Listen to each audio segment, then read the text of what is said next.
আসসালামু আলাইকুম। I hope আপনারা সবাই ভালো আছেন। Welcome to my channel.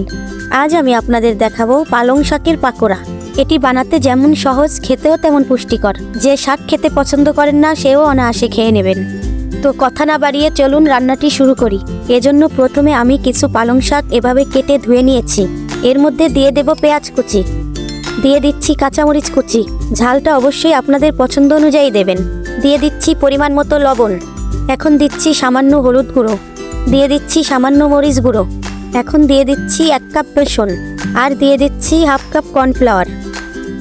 এখন হাত দিয়ে এভাবে ভালো করে মেখে নিচ্ছি। এভাবে ভালো করে মাখিয়ে তেল গরম করে পাকোড়াগুলো তেলের মধ্যে এভাবে দিয়ে দেব। এক পিঠ ভাজা হয়ে গেলে পাকোড়াগুলো এভাবে উল্টিয়ে দেব। চুলার আঁচ মিডিয়াম রেখে এভাবে এপিট ওপিট করে ভেজে নেব। এইরকম মচমচে ভাজা ভাজা হয়ে গেলে চুলা থেকে নামিয়ে নেব। হয়ে গেল মচমচে সুস্বাদু পালং শাকের পাকোড়া। বিকালের নাস্তায় 1 কাপ চা আর এই পালং শাকের পাকোড়া। আমার ভিডিওটি ভালো লাগলে অবশ্যই একটি লাইক করবেন, আর কমেন্টে আপনার মূল্যবান মতামত অবশ্যই জানাবেন।